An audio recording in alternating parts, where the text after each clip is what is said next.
So, as I was reviewing the last podcast episode, I really wanted to hone in some points just to make it a little bit more clear and add a little bit more context to the things that I was talking about in terms of course, are you the person that you aspire to be? And also the idea of choosing and the shift from choosing, the idea of potential. There's just so many things that I touched on that I really want to dive a little bit deeper on that warrants a part two. So this is a part two of this little mini series that we're doing. Maybe I'll get it all in now, but if not, we can always revisit this another time. Just let me know what you think about this episode whenever you hear it. But definitely go to the first one if you haven't listened to it, because this is going to be a more in-depth conversation about some of the things that I've already listed, but also about, the incongruence in another person, even incongruence in the self, and the nervous system, attachments. We may not go too deeply into attachment style, but we will go into the idea of attachment, the ego, survival, and being able to recognize ourselves on a new timeline and choosing from that place of sovereignty and knowing when to start using that discernment to maybe walk away from misalignment. So we're diving in because this is such a good topic, and I think it's so important for women or anyone, but particularly women, to hear this, because I'm just so sick and tired of the narrative of waiting to be chosen and all of these standards that have been placed upon us and conditioned us to act and perform and appeal to the male gaze and also to society in general to be seen as likable, lovable, worthy. But it's all conditional on external factors that have nothing to do with the being of your soul. So let's go.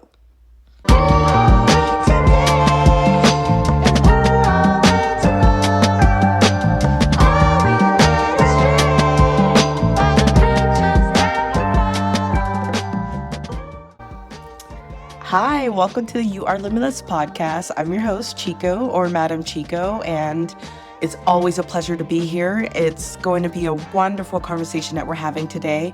A little background on me. I talk about my story and how I've been through the depths of hell and have come out on the other side.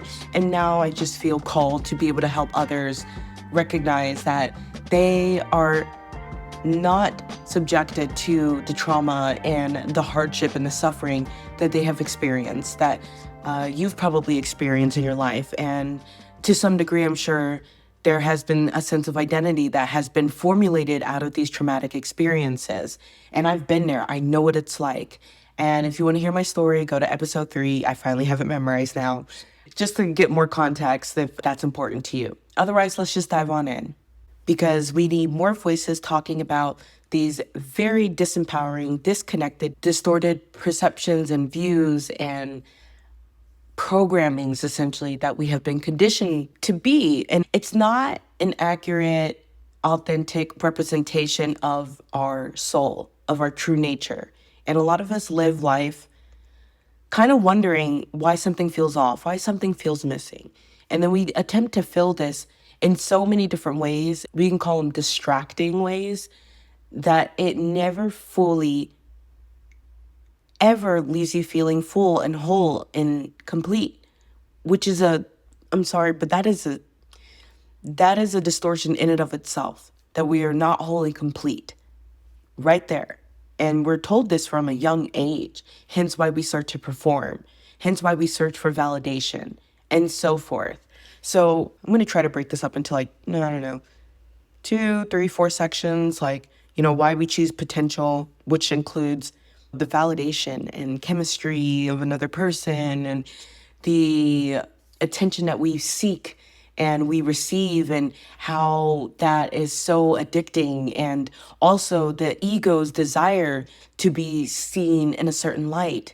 And then we're going to go into how the body detects the incongruency in the relationship context. And so this is going to go into nervous system discernment, the chronic dysregulation state that the body can be in.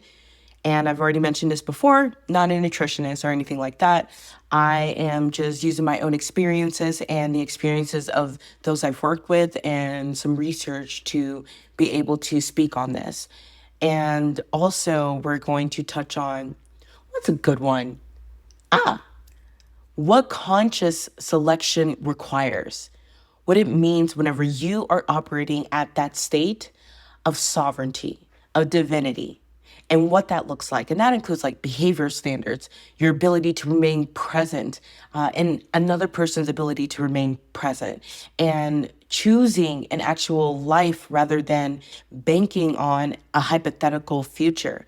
Because we've all waited for a text, we've all gone on a date and started to think, oh, this is the one, and start planning things around this perception that we have built around a person rather than seeing things for what they are.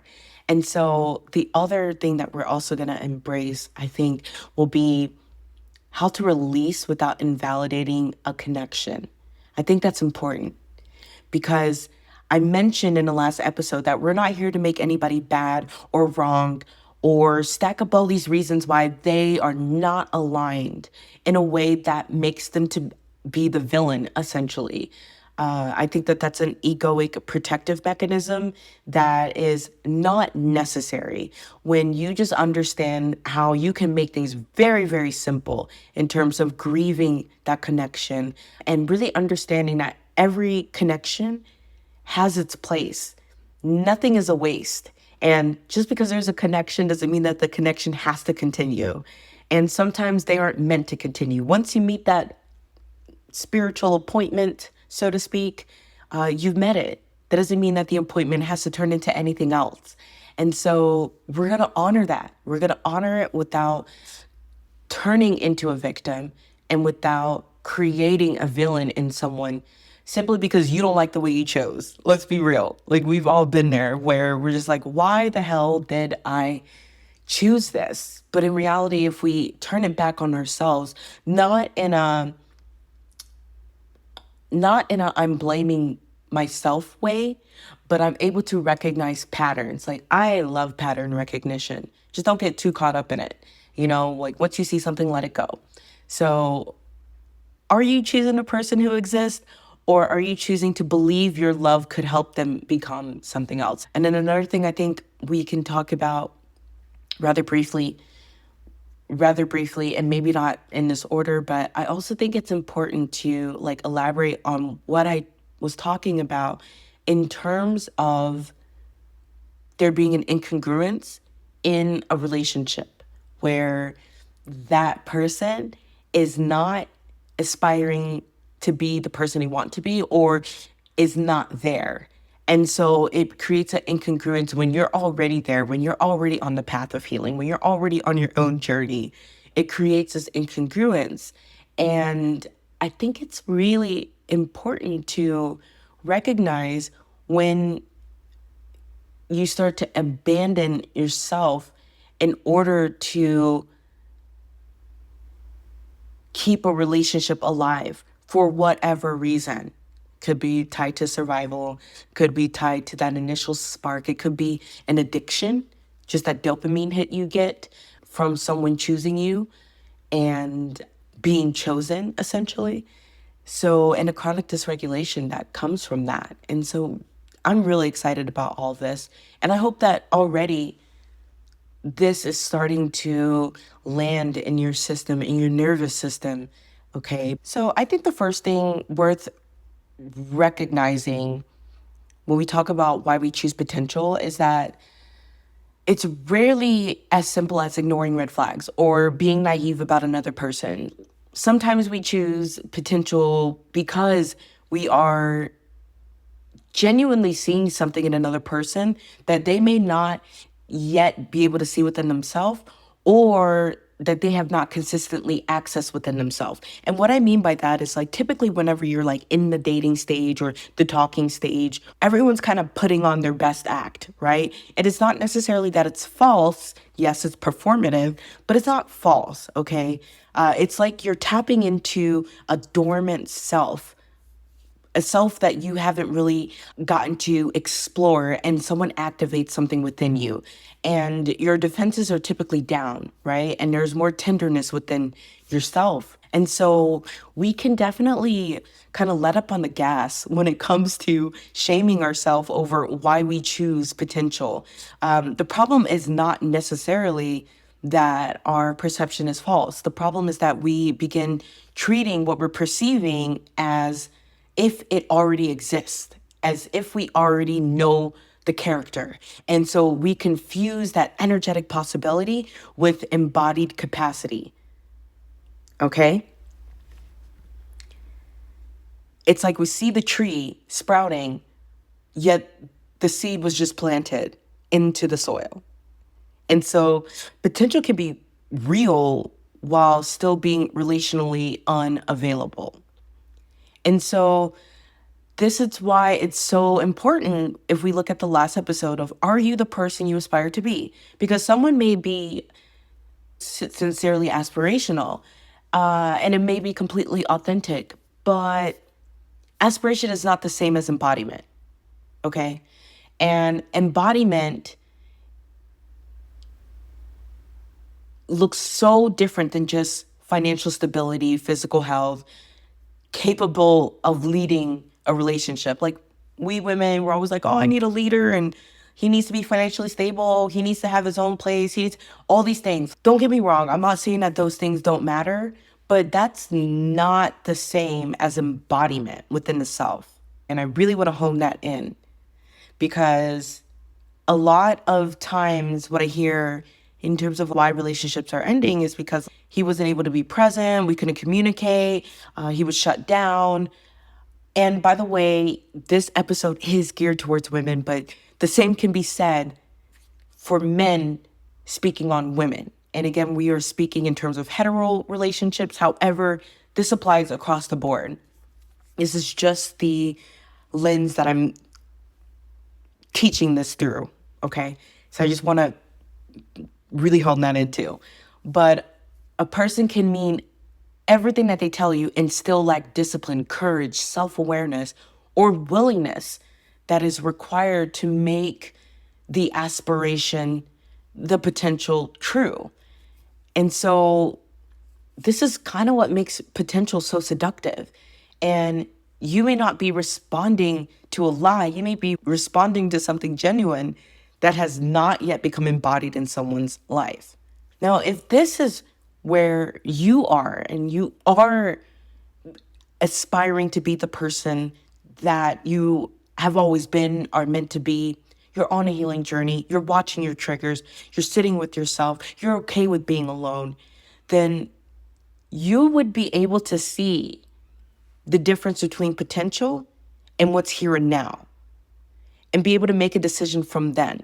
And I'm not saying it's always going to be an easy decision, especially whenever attachments are already formed, but you'll be able to really tap into that intuition that is, for the most part, divorced of a knee-jerk reaction coming from trauma.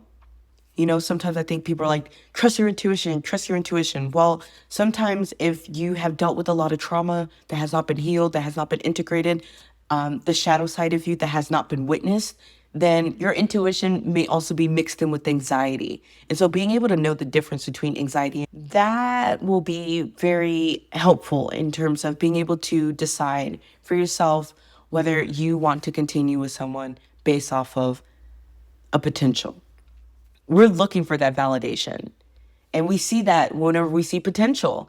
And validation can sometimes disguise itself as love. Let me say that again. Validation can disguise itself as love. The ego finds the validation intoxicating because it turns that relational suffering into evidence of importance. But what did it take to get there? What was happening behind the scenes with you? Were you riddled with anxiety?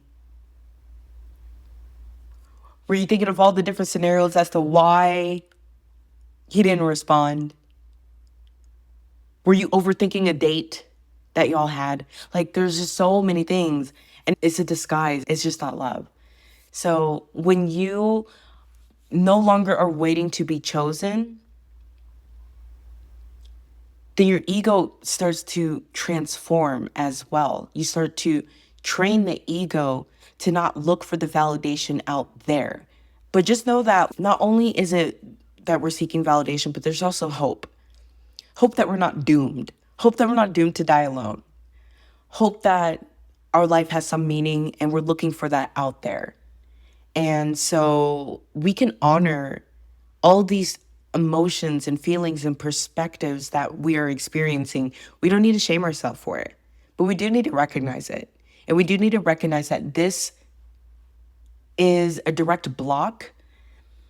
And there's so many more, but this is definitely a direct block into really knowing who you really are outside of any context, outside of any system, any religious system, relationship context, etc. Now then, your body is intelligent. Our bodies is so intelligent. Our bodies can detect incongruency just like that. We have a beautiful system called the nervous system. We have so many different mechanisms within the body that allows us to know when something is off. You just feel it. You don't have the words, the mental cognition for why you're feeling a certain way. Sometimes it takes the mind a minute to catch up to what the body already sends. This taps into intuition as well. You see, the mind can maintain a relationship with someone's potential because the mind is exceptionally skilled at explanation and self-deceit. We are good at lying to ourselves. This isn't a judgment. I'm just saying, I know that if I were to allow myself to, I can convince myself out of anything. I can come up with an explanation for something, whatever it is, and you can too. This has nothing to do with anyone else. This is just how incredibly deceptive the mind can be, especially the unexamined mind, right? However, the body is responding to the person who actually exists now. It notices the gap between what someone says and what they repeatedly do. It registers when affection is followed by withdrawal and when reassurance does not produce reliability. It's incredible. But if you really just sit with yourself and notice within your body when you feel something, like trust that feeling for the most part. Trust that because the body knows. There's a wonderful book called The Body Keeps a Score. Definitely check it out. It's by Dr. Van der Kolk. Powerful stuff in terms of understanding complex PTSD or trauma in general and regular PTSD. But also, he talks about how the body remembers events, even thoughts that we think. The body, it all gets lodged in the body. And if we don't move that energy out through some healing modality, therapy, movement, breath work, plant medicines, whatever it is, then those patterns will show up one way or another. So the body can register so much more than what the mind can. Nervous system discernment can appear as bracing before conversations. And so this is where we go into the nervous system.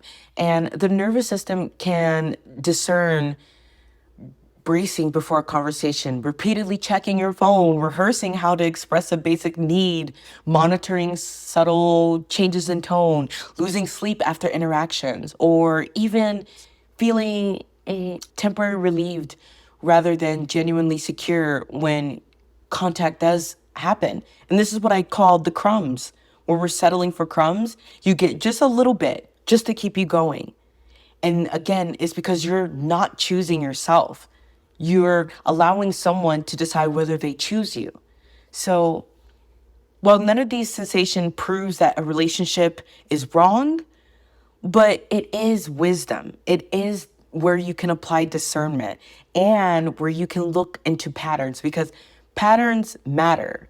If your system is repeatedly entering vigilance mode around the same person, look to the pattern. put on the discernment hat, because it may be accurately recognizing incongruence that the ego does not yet want to accept. Okay? The ego doesn't want to accept it. The ego wants to live in this fantasy world that it has built because it has its own means to an end. It has to get that white picket fence. It has to get the family. It has to get the kids. Has to get the money. Has to get everything. Has to get the social status. So the important distinction I think I want to make here is healthy intimacy can activate wounds because being truly seen, loved, challenged, and held accountable can bring things up to the surface. So simply because you're experiencing all these things, this is where that discernment comes in. You can also experience those same things in healthy intimacy, where you have chosen. You're not waiting to be chosen. However, that is different. That kind of, I would say that dynamic exists when you're with someone who y'all are equally choosing each other and y'all are equally on a path of growth. You can still experience things coming to the surface because relationships are here to help heal us. Like, you can still be triggered by the other person, and yet the container allows for the growth, for the communication. The container is safe enough to be able to explore yourself in that domain. Totally different from chronic dysregulation, totally different from dysregulation of wanting to be chosen, of waiting for society to tell you that you're worthy, of waiting for a man to tell you that you're worthy. Totally different. So please understand that just because you are on the path of really aspiring to be the person that you know yourself to be, that doesn't mean that it doesn't come with challenges and that you'll never experience these lower emotions and that the ego is not going to get triggered. No, I think if anything, it just illuminates more of the shadow. And it offers you more of an opportunity to be able to witness it and to transmute that and to shift those different emotions into something that allows you the wisdom and the lived experiences to then you can apply and learn and so forth. I said this in, I don't know, last episode or the episode before last, but your own direct experiences, that is going to guide you more than anything that I have to say or any other person has to say. Your own experiences. Teachers can give you the language, but your own experiences is your wisdom. That is your power. Tap into that. Even the shitty experiences.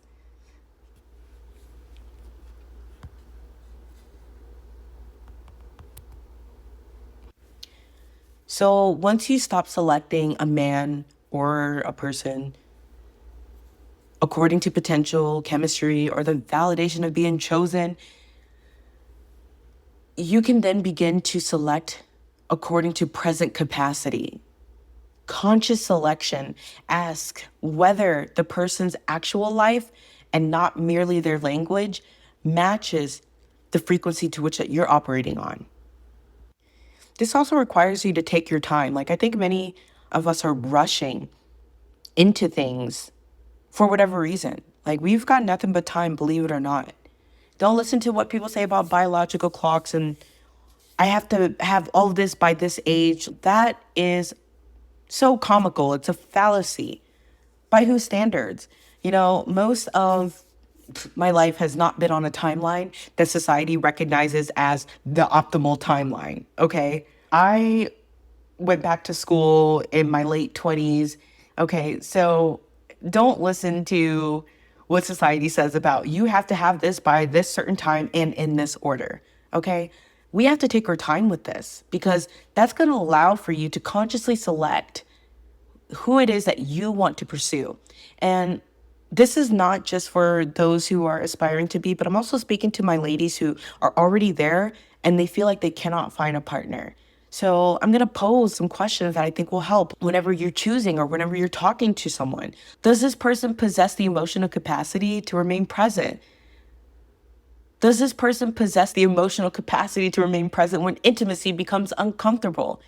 Can they receive accountability without withdrawal, retaliation, or collapsing into shame? I'm pretty sure I have an episode on this, like from 2 years ago, maybe, or maybe, yeah, from 2 years ago, how I do not believe that shame and guilt is necessary. We use it as like a punitive way of redeeming ourselves whenever there are much healthier alternatives. Shame and guilt doesn't allow you to introspectively look within the self as to why you're feeling that or what action that you created out of alignment without integrity in order to heal from that. Shame and guilt doesn't allow that. It's just this perpetual cycle, and I just don't agree with it. So go back to that episode if you feel called to, because it's very easy to go into a shame spiral. Okay, so also some questions to pose is, do they apologize and reorganize their behavior? Not just apologize, okay? A lot of people apologize and don't change. Are they building a life with enough direction, discipline, self-respect, and stability to hold another person inside it? Or are they unavailable? And unavailability can look like so many things. Are you going to turn into the caretaker? And are you okay with that? It's up to you. And again, I'm not going to tell anyone what to do, but I am just saying to be discerning. And let me just say that, a person may not be fully embodied in themselves, but can still be deeply trustworthy because their relationship with growth is active, it's activated, it's honest, it's visible. So the issue is whether their becoming has entered their conduct or remains an identity they discuss while expecting you to absorb the consequences of who they currently are. Know the difference. Conscious selection does not ask only, could we create a beautiful life together? Go off in a la la land. No, it asks, what life is this man or person presenting? What are his habits and choices and character like? And can we build together?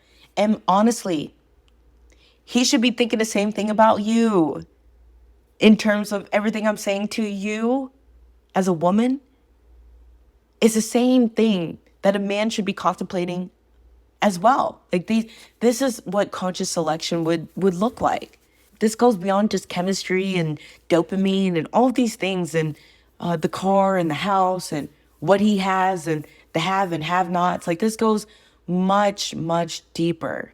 And I will say that, and I'll end it here because this will just keep going and going and going. And if you have any questions, just reach out. The community is wide open. You can reach out on Instagram, YouTube, whatever, schedule a call. But there's also a sacred release that has to happen because none of this is coming from hatred or superiority. Okay, we don't hate anybody. We're not hating on men. None of that. It's just we have to honor our experiences and what they have taught us. We have to honor someone's present capacity without shaming them, without judging them. We have to honor our own present capacity as well. If we have a fear of being alone, we honor that. We honor where we're at without judgment. We go into this idea of why do we fear being alone? What's the worst thing that could possibly happen if we're alone? Pose that question to yourself. Okay. I think that there is this sense of wanting to, when we're healing, we want to bypass the grief of letting go of people and situations and the former versions of ourselves that we were. But everything that we've experienced has a purpose. It has a place. And it's so powerful when we can fully accept everything, unconditionally, everything. But at the same time, we're releasing the obligation to wait for potential. We're releasing the obligation to conform, to be someone that we're not, to perform. We're releasing all of that at the same time. This is your life. Nobody is you. You're so unique. Your life belongs to you. And who you choose to share it with is who you're choosing to share it with, not from fear, but from empowerment.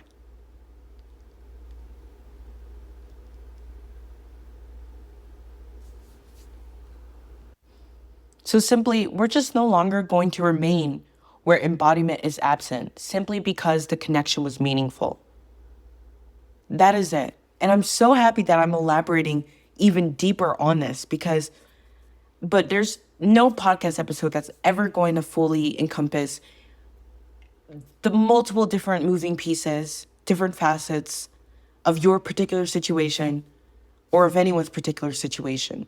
But we can plant seeds. We can hit these small pockets that can grow exponentially and help us connect dots in other aspects of our lives as it relates to relationships. And who knows, not even just like romantic relationships, but this can also connect to family dynamics and workplace relationships and whatnot. The work that you do on yourself is not just for you in the end, it expands outwardly. And this is why I love this work. It is truly amazing doing this kind of work. And I'm so happy that you're here. And thank you so much for being here with me. This has been so fun to record. There's so much I want to say. I don't even know if I hit all the points that I thought I was going to hit. And if I didn't, oh well, I'm sure I'll find a way to talk about it some other time. But thank you so much for being here. I really appreciate it. It has just been so wonderful getting to share. And, I just we didn't even talk about attachment style. See, there's just so much. There's so much. My brain can't keep up with all of this. We'll talk about it another time, I'm sure. Because I think that the attachment theory is starting to catch up, or at least the perception of it is starting to catch up to the fact that it's very fluid. No one is just one attachment style all the time. And there is such thing as what is called learned secure attachment. And that's what we're going for here. And so do some research on that. And I'll talk about it another time, but do some research on it. Learned secure attachment. But when you do this, don't automatically think that you are there, because you will be put in a situation and probably realize you're not there. And if you are there, hell yeah. But I promise you, it is so powerful whenever you realize that you are not stuck at the same attachment style that you grew up with, maybe disorganized or fearful avoidant or anxious attachment. You are not subjected to the dysfunctional attachment style that you have exhibited in early childhood and past relationship dynamics and whatnot. And that's what's cool about it. That's why I like the concept. So I'm going to let y'all go because I have to go as well. And tune in next time. Like, subscribe, turn on notifications, leave a comment. I want to hear your thoughts. If this brought anything up for you, I want to hear all about it. And I will see y'all next time on the You Are Limitless podcast. Much love.